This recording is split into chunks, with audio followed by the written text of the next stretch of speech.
자, 지난주 본문은 17장 6절이었는데 이거랑 똑같았어요. 거의 똑같아요. 한글 번역으로 보면은 17장 16절도 그때는 이스라엘에 왕이 없었으므로 사람마다 자기 소견에 옳은 대로 행하였더라 라고 말씀하시죠. 이 두 개의 동일한 문장이 반복되면서 사사기의 부록의 이제 핵심을, 주제를 드러내 보여주고 있습니다. 왕이 없어서 이스라엘이 이 지경이었다. 자기들 눈에 보기에 그냥 좋은 대로 자기 뜻대로 지 마음대로 막 이렇게 하다 보니까 이 지경이 된 거다 라면서 이제 결론을 지어주는 겁니다. 사사기 마지막 절이 바로 이 말씀이고요. 그래서 지금까지 우리가 살펴본 이 사사기 이야기의 결론이라고 할 수 있습니다.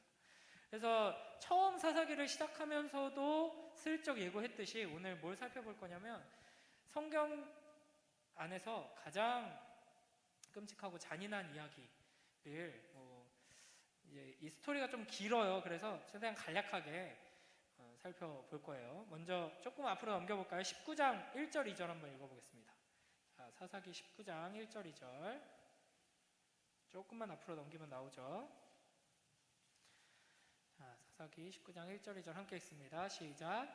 이스라엘에 왕이 없을 그때에 에브라임 산지 구석에 거류하는 어떤 레위 사람이 유다 베들레헴에서 첩을 맞이하였더니 그 첩이 행음하고 남편을 떠나 유다 베들레헴 그의 아버지의 집으로 돌아가서 거기서 넉 달 동안을 지내매.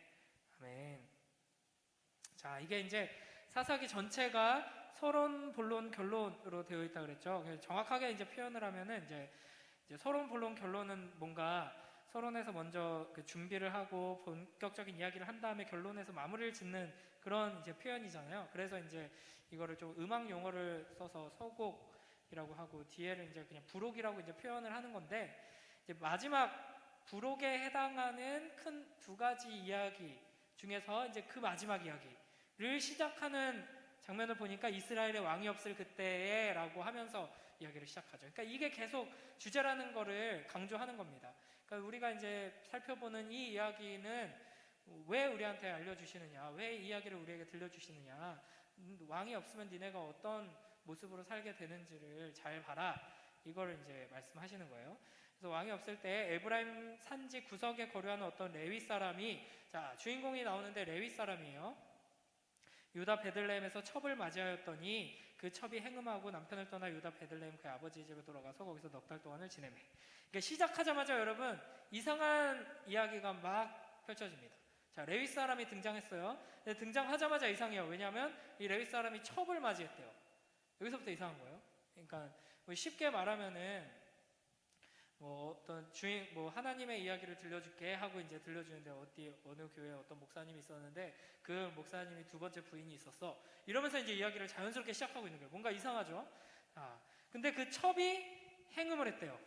게다가 이제 첩이 있었는데 그 첩이 또 바람을 폈어. 그래가지고 남편을 떠나서 이제 자기 아버지 집으로 가버렸어요. 자, 요렇게 하면서 이야기가 시작됩니다. 근데 이제 바로 그 첩을 찾으러 간 것도 아니고 넉 달이 지나고 나서야 그 첩을 찾으러 갑니다. 그래서 집 나간 첩을 찾으러 간 레위인 이야기예요. 그래서 찾으러 가요. 그래서 그 첩의 아버지의 집에 도착해서 거기서 첩의 아버지와 이야기를 하고, 일종의 장인어른이죠.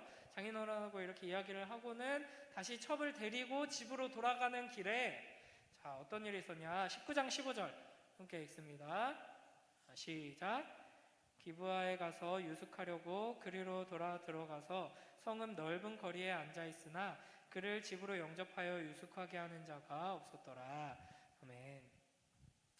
자, 이 첩의 아버지 집에서 원래 이 사람이 살던 동네 에브라임 산지 구석, 산골짜기 사는 레위인이에요.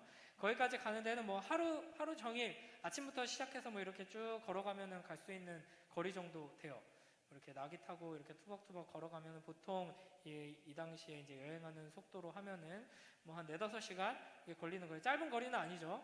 4-5시간 하루 종일 이제 걸어야 되는 거리인데 거의 오후 늦게 출발을 했어요. 그래서 가다가 이제 얼마 못 가서 중간에 잠을 자고 이제 아침에 또 출발해야 되는 상황이에요. 고대 사회에는 이제 밤에 이렇게 움직인다 하는 거는 야생동물의 습격을 받을 수도 있고 강도를 맞을 수도 있는 위험이 매우 큽니다.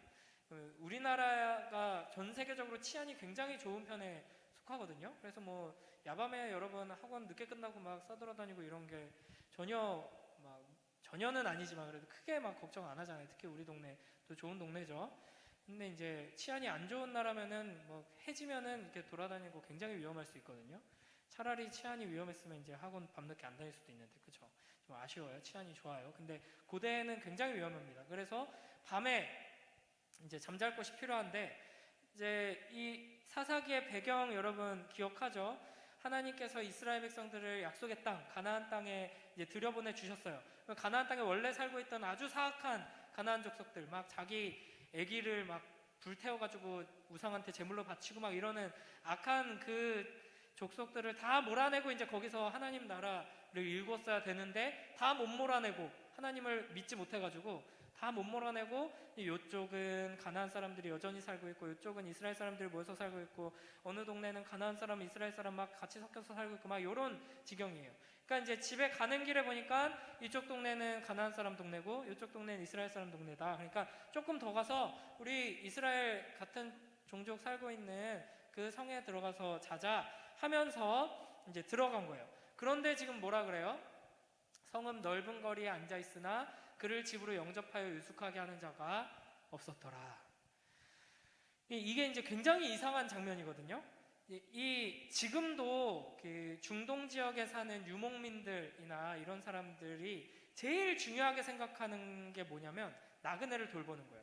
그래서 그 사람들은 손님이 오면은 굉장히 융숭하게 대접을 합니다. 심지어는 이제 유목민 문화 중에는 몽골 쪽도 좀 그런 게 있다는데, 유목민 문화 중에는 나그네가 이제 찾아오면은 그 사람한테 막 성대하게 밥을 차려주고 좋은 잠자리를 제공해 줄 뿐 아니라 자기 마누라까지도 이렇게 내주는 막 이런 문화도 있을 정도예요. 근데 이제 왜 그러냐면 자기의 안전을 보장하기 위한 최소한의 장치예요. 그러니까 자기도 어쨌든 이렇게 움직여야 되는 상황인데 서로가 나그네들을 보호해주지 않으면은 자기도 어디 가다가 죽고 막 난리가 나는 거예요. 서로 죽고 죽이고. 그래서 어찌됐든지 간에 여행자는 최대한 돌보고 보호하자는 게 가장 중요한 기초적인 윤리, 도덕이라고 할 수 있습니다. 뭐 우리나라라고 하면 가장 그래도 맨 밑바닥에 가장 기초적인 거 하나 꼽자고 하면 뭐 부모 공경 뭐 이런 거, 그렇죠? 아무리 나쁜 짓 해도 자기 부모한테는 잘해야 되잖아요, 그렇죠? 그런 것처럼 이 지역 사람들한테는 나그네를 환대하고 돌보고 잠자리 제공해주고 먹이는 게 너무 중요한 거였고 당연한 거였어요. 근데 그걸 기대하고 지금 레위인 가족이 아니라 레위인과 그 종과 첩이 이제 집으로 돌아가는 길에 성에 들어갔는데, 기브아에 들어갔는데 넓은 광장에서 지금 계속 멀뚱멀뚱 있는데 아무도 신경 안 쓰고, 뭐 어디서 왔습니까? 어디 가는 길이세요? 뭐 잠자리 필요하지 않으세요? 이렇게 물어보는 사람이 아무도 없는 거예요. 이게 무슨 말이에요? 그러니까 지금 이스라엘의 성읍인데 하나님의 백성다운 어떤 뭐 사랑이나 이런 모습은커녕 보통의 그 사악한 가나안 족속들도 하는 선행조차 안 베풀고 있는 굉장히 이상한 모습의 성읍인 거죠. 근데 이제 다행히 한 노인이 관심을 보이면서 자기 집으로 데려갑니다. 이 노인은 이 레위인이랑 똑같이 에브라임 산지, 저 시골 출신인데 요 기브아 성에 와서 살고 있는 사람이에요. 그러니까 자기도 어느 정도 나그네니까, 원래 이 동네 살던 사람이 아니고 이사 와서 이제 여기서 살고 있는 사람이니까 이제 그 나그네를 좀 돌봐준 것 같아요. 그래서 그 노인 집으로 들어갔는데 거기서 이제 동물들 먹이고 발 씻고 이렇게 밥 먹고 하고 있는데 갑자기 이제 불량배들이 등장합니다. 자, 사사기 19장 22절 23절 한번 읽어볼까요? 시작. 그들이 마음을 즐겁게 할 때에 그 성읍의 불량배들이 그 집을 에워싸고 문을 두들기며 집주인 노인에게 말하여 이르되 내 집에 들어온 사람을 끌어내라, 우리가 그와 관계하리라 하니, 집주인 그 사람이 그들에게로 나와서 이르되 아니라 내 형제들아, 청하노니 이 같은 악행을 저지르지 말라. 이 사람이 내 집에 들어왔으니 이런 망령된 일을 행하지 말라. 아멘. 이게 뭔 소린지 아시겠어요? 그러니까 그 나그네들이 자기 동네에 온 걸 아무도 거들떠보지 않다가 한 노인이 이제 그 나그네들을 집에 데려가서 밥도 차려주고 이제 여기서 오늘 밤은 자면 돼요 하고 이렇게 베풀고 있는데 갑자기 불량배들이 그 집에 몰려온 거예요. 그래서 문을 쾅쾅 두드리면서 뭘 요구하고 있어요? 내 집에 들어온 사람을 끌어내라. 우리가 그와 관계하리라. 이게 무슨 뜻이겠어요, 이게? 무슨 뜻인 것 같아요? 그러니까 그 남자들 2명이에요. 레위인과 그 하인. 2명의 남자들 우리한테 내놔라. 관계하리라. 이게 뭘 것 같아요? 관계하리라. 굉장히 좀 끔찍하고 역겨운 일이거든요. 그러니까 남자들이 그 집에 있는 2명의 남자 내놔라. 내가 뭐 하겠다는 거예요. 성관계를 맺겠다는 거예요. 그러니까 동성의 관계를 원하면서 이제 막 내놓으라고 요구를 하고 있는 거죠. 자, 진짜 이상한 동네죠. 자, 굉장히 이상한 동네인데, 그래서 이제 이 집주인, 이 노인이 너네 지금 무슨 소리냐, 그렇게 하지 마라. 우리 집에 온 손님이니까 내가 보호해야 되고 대접해야 된다. 지금 너희들이 지금 요구하는 것 그건 악한 일이다. 이러면서 거절을 합니다. 내 형제들아 청하노니 이 같은 악행을 저지르지 말라. 이 사람이 내 집에 들어왔으니 이런 망령된 일을 행하지 말라. 이렇게 말하죠. 그러니까 지금 여러분 이미 여러분 좀 지루해서 힘들어하고 있지만 굉장히 축약해서 지금 얘기하고 있는 거거든요. 근데 이 이야기가 진행되는 동안 그나마 조금 정상적인 사람이 한 사람 나왔던 게 이 노인이었어요. 아무도 나그네를 안 돌보는데 사실은 엄청난 선행이라기보다 그냥 당연한 일을 한 유일한 사람인 거예요. 우리 집에 가서 잡시다 하고 데려왔어요. 그리고 또 불량배들이 와서 막 내놔라, 이 남자들 내놔라, 이 남자들 내놔라, 다 빨가 벗겨가지고 내가 성관계를 맺을 거다 막 이러면서 막 이런 이상한 상황이 벌어지고 있을 때 또 이 노인이 그나마 정상적으로 이러면 안 돼, 이건 악한 일이야, 이 손님들 내가 잘 돌봐야 되는데 그러지 마 라고 말하고 있는 거예요. 자, 뭔가 그래도 완전 최악은 아닌 것 같죠. 자, 그런데 이제 바로 다음 절에서 엄청난 반전과 절망이 펼쳐집니다. 자, 사사기 19장 24, 25절 한번 읽어볼게요. 시작. 보라, 여기 내 처녀딸과 이 사람의 첩이 있은즉 내가 그들을 끌어내리니 너희가 그들을 욕보이든지 너희 눈에 좋은 대로 행하되 오직 이 사람에게는 이런 망령된 일을 행하지 말라 하나 무리가 듣지 아니하므로 그 사람이 자기 첩을 붙잡아 그들에게 밖으로 끌어내매 그들이 그 여자와 관계하였고 밤새도록 그 여자를 능욕하다가 새벽 미명에 놓은지라. 아멘. 굉장히 이상한 일이 또 벌어지죠. 그러니까 이 노인이 뭐라 그러는 거예요? 그렇게 하지 말아라. 이 남자들한테 그게 뭐 하는 짓이냐, 손님인데. 이렇게 해놓고 그 다음에 이어지는 말이 24절에 여기 내 딸이 있고 여기 이 사람이 또 데리고 온 첩이 있네. 이 여자들 데리고 가서 니네 마음대로 해라. 이 남자들은 우리 손님인데 그렇게 함부로 하지 말고 내 딸하고 이 사람 첩 줄게. 니네들이 뭐 하고 싶은 대로 해. 이렇게 말하고 있는 거예요. 완전 이상하죠? 근데 이제 그걸 듣고 이 불량배들은 성에 안 차요. 아, 여자 말고, 아, 여자는 이제 필요 없어. 우리 남자들이랑 놀 거야. 막 이러는 거예요. 남자 내놔라. 그러니까 어쩔 수 없이 억지로 이 여자를 붙잡아서 밖으로 끌어내서 내던져 버립니다. 그래서 그 여자를 이제 데리고 가서 밤새도록 이제 성폭행하고 이제 괴롭히고 새벽이 될 때까지 그 짓거리를 하다가 새벽이 돼서야 이제 풀어주게 된 거예요. 이게 도대체 뭐 성경 이야기를 하고 있는 건가, 지금 뭐 범죄 심리학 특강을 하고 있는 건가, 이상한 끔찍한 일이 벌어졌죠. 이제 그리고 나서 이제 그 장면 다음에 보면은 아침에 이 여자가 문 앞에 엎드려져 있습니다. 문지방에 손을 얹고 이제 엎드려져 있어요. 아마도 이제 겨우겨우 기어왔다가 이제 지쳐가지고 이 앞에서 쓰러졌는지 이제 문 열어주세요 했는지 모르겠는데 쓰러져 있고, 이 레위인은 뭐 하고 있었을까요? 뭐 정식 아내가 아니어도 첩도 이제 아내는 아내거든요. 정식 아내는 아니지만 첩도 종이면서 동시에 아내예요. 자기가 책임져야 되는 사람인데 자기 살자고 자기가 붙잡아가지고 밖에 내던졌어요. 최소한의 일말의 죄책감이라도 있으면 밤에 이렇게 제대로 잠도 못 자고 괴로워하고 했어야 마땅할 것 같은데 잘 자고 일어나서 아침에 문 열어보니까 문 앞에 쓰러져 있는 겁니다. 그걸 보고 뭐라 그러냐면 레위인이 일어나 집에 가자 이렇게 말합니다. 근데 이제 여기서부터 한글 성경으로 읽으면 조금 다른데 히브리어 성경의 뉘앙스대로 이 이야기를 설명해 볼게요. 엎드려져 있어요. 그래서 일어나 집에 가자라고 하니까 반응이 없어요. 그래서 나귀에 태워서 고향으로 돌아갑니다. 고향으로 돌아가서 이 첩을 여기 앞에서 보면은 불량배들이 막 문 밖에서 막 난리칠 때 이 첩을 강제로 붙잡아서 밖에 내던졌다고 돼 있거든요. 그거랑 똑같은 표현이 나와요. 강제로 붙잡아서 토막을 내기 시작합니다. 12조각을 내요. 그래서 그 12조각 난 시체를 각 지파들에게 배달시킵니다. 보통 우리 여러분은 그런 영화 잘 못 볼 텐데 이제 19금 조폭 영화 같은 거 보면은 뭐 귀라든지 뭐 손가락이라든지 손목이라든지 이런 거 잘라가지고 상대편한테 이렇게 아이스박스에 넣어가지고 보내잖아요. 그렇죠? 그런 거 알아요? 그런 장면들이 있는데 그거랑 똑같은 비슷한 거예요. 근데 이제 문제는 이 여자가 언제 죽었는가를 이 한글 성경에 보면 이제 시체라는 표현이 2번이나 등장하기 때문에 그 문 앞에 쓰러져 있다가 죽었나 보다라고 생각하기 쉽지만 그 사실 없는 단어를 그냥 의역해서 넣은 거예요. 그래서 히브리어로 보거나 이제 다른 번역 보잖아요. 그러면은 언제 죽었는지가 안 나와 있고 분명히 집에 싣고 갔어요. 나귀에 싣고. 죽었다는 말이 없어요. 그냥 쓰러져 있는데 대답 안 하니까 싣고 갔어요. 그리고 나서 그 집에서 토막을 내는데 토막을 낼 때 그냥 토막을 내는 게 아니라 강제로 붙잡고 토막을 냈다 그랬어요.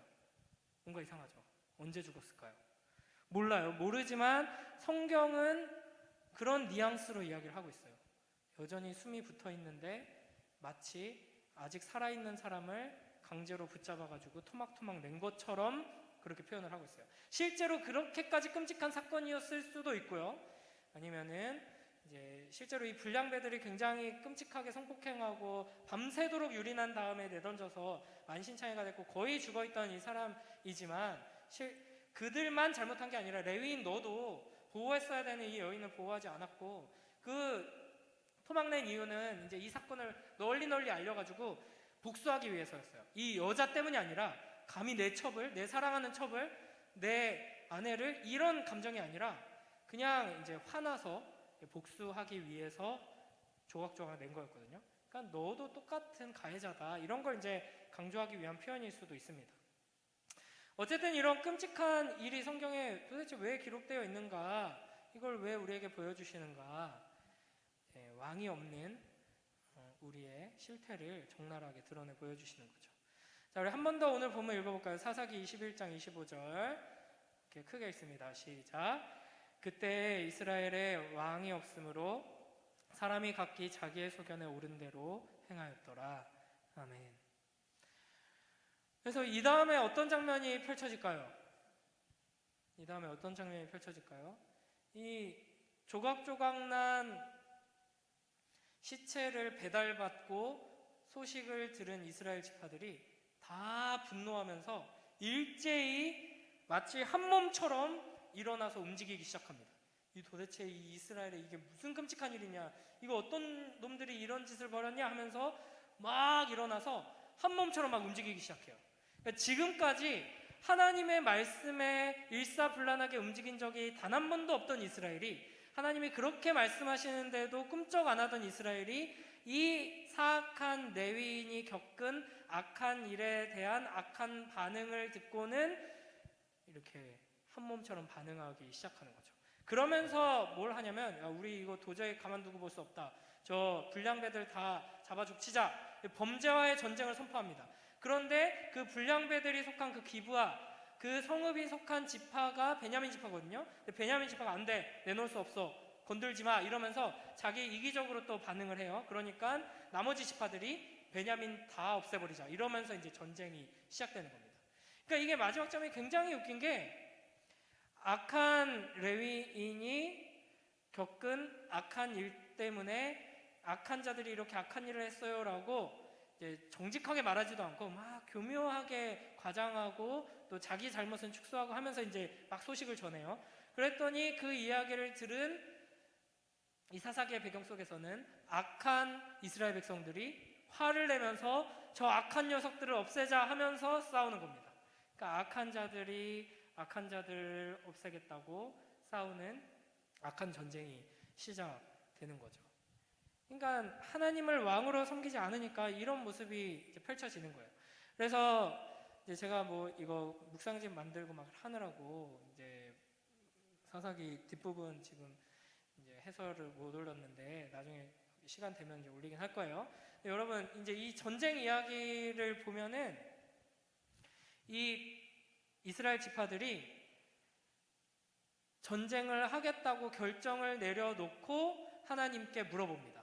누가 먼저 갈까요? 이렇게 물어봐요. 그랬더니 하나님이 대답을 해주시긴 하시는데 어떻게 하시냐면 누가 먼저 올라가라 라고 대답을 하세요. 근데 전쟁에 승리하도록 내가 함께 하겠다 이런 약속 없이 그냥 누가 갈까요? 그랬더니 네가 가 이렇게 말씀하세요. 그래 갔더니 전쟁에서 집니다. 그러니까 그제서야 조금 정신을 차리고 이거 전쟁 이거 가도 되는 거 맞아?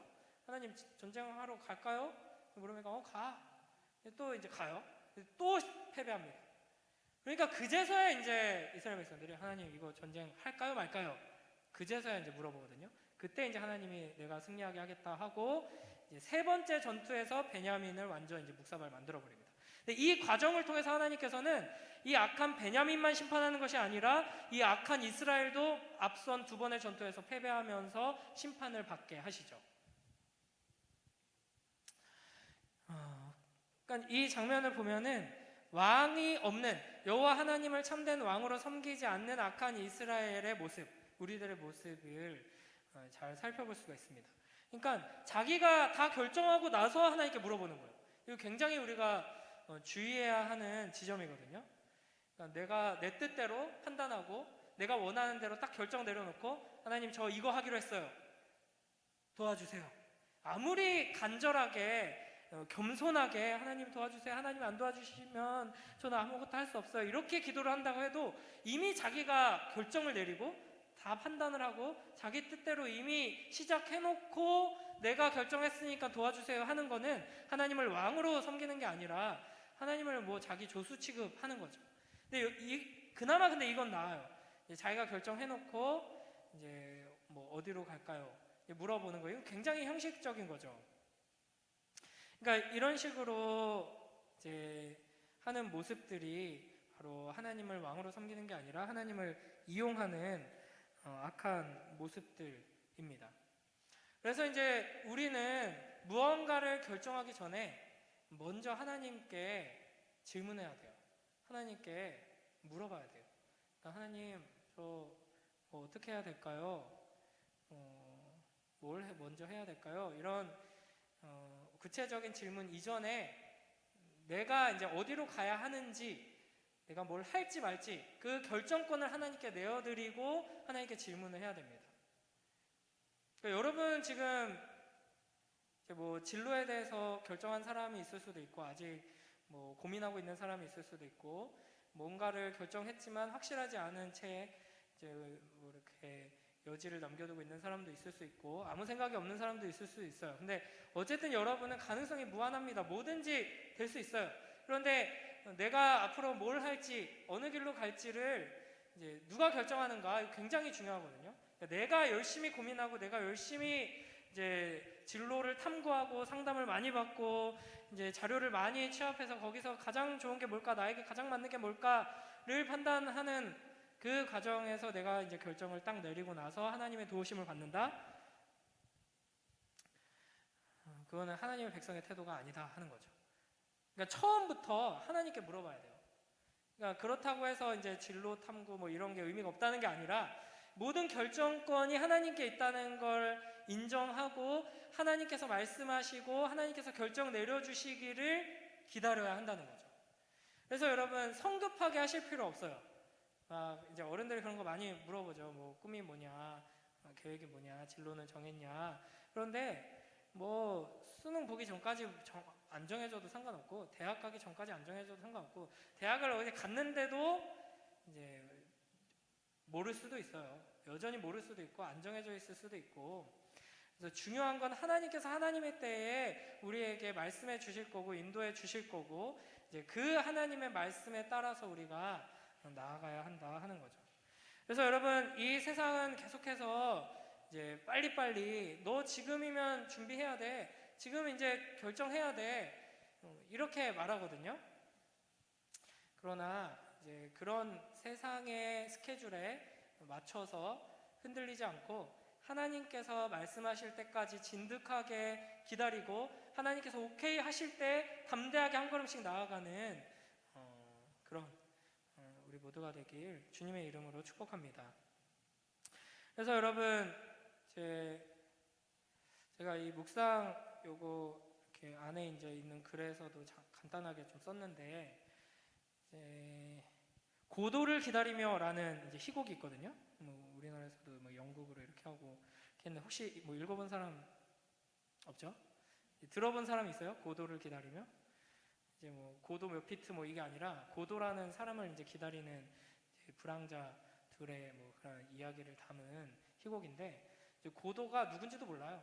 뭔지도 몰라요. 그냥 마냥 기다리는 거예요. 그러니까 그걸 통해서 이제 이 시대 사람들은 기다림이 무엇인가에 대해서 어떻게 말하냐면, 기다림은 낭비다, 어리석은 거다, 뭘 그렇게 기다리냐, 그러니까 너 스스로, 지난 시간에 얘기했던 거랑 또 똑같은 맥락이에요. 너 스스로 너 안에 있는 답을 찾아라. 뭘 자꾸 외부에서 뭐가 오기를 기다리고 있냐, 어리석게 라고 말하거든요. 그러나 우리는 정반대입니다. 우리는 기다리는 사람들이에요. 우리는 하나님께서 말씀하시기를, 주님께서 오시기를, 주님께서 먼저 앞장서 주시기를 기다리는 사람들입니다. 그래서 세상이 보기에는 한심하게 보일 수 있고 답답하게 보일 수 있어요. 느리게 보일 수도 있어요. 하지만 우리는 느리더라도 바른 길을 가는 거고, 느리더라도 확실한 길을 걸어갈 수 있게 되는 겁니다. 우리는 하나님께서 주신 약속을 붙들고 기다리는 기다림이기 때문에 결코 낭비가 아니고 헛된 기다림이 아닌 거죠. 그래서 우리 야고보서 5장 7절 8절 읽어볼까요? 야고보서 5장 7절 8절 함께 읽습니다. 시작. 그러므로 형제들아, 주께서 강림하시기까지 길이 참으라. 보라, 농부가 땅에서 나는 귀한 열매를 바라고 길이 참아 이른 비와 늦은 비를 기다리나니, 너희도 길이 참고 마음을 굳건하게 하라. 주의 강림이 가까우니라. 아멘. 그래서 여러분, 이제 이번 한 주간 여러분 기다림의 의미에 대해서 좀 많이 생각해 보셨으면 좋겠어요. 우리는 기다리는 사람들입니다. 성급하게 결정 내리고 성급하게 판단하고 내 마음대로 내 뜻대로 행동에 옮기는 사람들이 아니라, 하나님께서 말씀하실 때까지 기다리고 충분히 그 말씀을 듣고 이제 움직이는 사람들인 거죠. 여러분, 이 사사기의 마지막 장면이 이스라엘의 나머지 지파들이 이제 베냐민 지파 한 지파를 공격해서 진멸시키는 이런 이야기로 마무리되는 게 이제 뭘 의미하는지 아시나요? 그러니까 지금까지는 외부의 적이 우리의 문제라고 생각을 했어요. 그런데 이제 사사기 끝에까지 오고 나니까 정작 문제의 핵심은 우리 안에 있었던 거죠. 그러니까 외부에서 우리를 공격하는 어떤 세력이 해결돼야 하는 시급한 문제가 아니라, 내 안에서 스스로를 분열시키는 나 자신을 멸망케 만드는 죄의 문제가 더 시급하고 핵심적인 문제였다 하는 게 드러나게 되는 겁니다. 그런 점에서 여러분, 이제 왕이 없기 때문에 이런 끔찍한 일이 일어나게 된 거잖아요. 이 사사기 전체가 보여주는 게 결국에는 이제 가장 중요한 핵심 메시지 하나를 꼽자면 그겁니다. 왕이 없으니까 어떻게 되는지 봐라. 이렇게 끔찍한 일이 벌어지지 않느냐 하는 걸 보여주는 거죠. 그러면서 우리에게 이 사사기의 말씀은 요청합니다. 너희의 왕을 섬겨라. 너희의 왕을 기다려라. 너희의 왕이 너희를 다스릴 것을 소망하며 기다려라 말씀하시는 겁니다. 그러니까 우리에게 필요한 왕은 어떤 왕이에요? 이 사사기에서 뭐 엄청난 힘이 있는 사사들이 계속 등장했었죠. 막 소모는 막대기로 600명을 때려 죽이지를 않나, 동물 뼈 가지고 이게 막 1000명을 물리치지를 않나, 이런 엄청난 힘, 그리고 이제 왕 앞에 가가지고 은밀하게 칼 숨겨가가지고 찔러가지고 죽이고 도망쳐 나오는 엄청난 또 스파이 능력을 가진 지도자도 나오고, 이런 힘과 능력, 지혜, 뭐 이런 걸 가진 왕, 우리의 대적들을, 적군들을 완벽하게 물리치는 왕을 필요로 한다고 우리가 생각했었는데, 그런 왕들이 계속 나타나서 놀라운 능력으로 우리를 구원해줘도 우리는 계속해서 죄악으로 다시 빠져들고 다시 빠져드는 존재들이다 하는 걸 사사기를 통해 발견하게 됩니다. 그래서 우리에게 결국에는 필요한 구원자는 우리에게서 건져내는 구원자인 거예요. 우리를 이 죄악된 우리에게서 구원해내는 구원자가 우리에게는 필요합니다. 그게 누구죠? 바로 우리 주 예수 그리스도십니다. 그래서 우리는 예수 그리스도를 우리의 왕으로 섬기며 그리스도께서 우리에게 말씀하시기를 기다리며 그리스도께서 우리의 앞길을 비춰주시기를 기다리며 그 통치 아래서 그 인도하심을 받아 한 걸음 한 걸음 나아가야 하는 것입니다. 여러분, 사사기를 통해 왕 없는 인생이 얼마나 비참하고 끔찍하고 역겨운지를 하나님께서 계속 말씀하셨는데, 이 말씀을 우리가 기억하면서 주님, 우리를 이러한 처지에 내버려 두지 마시고 우리 왕으로 오셔서 우리를 다스리시고 우리를 인도하여 주시옵소서, 이제 소망하는 마음으로 나아가는 복된 우리 모두가 되길 주님의 이름으로 축복합니다.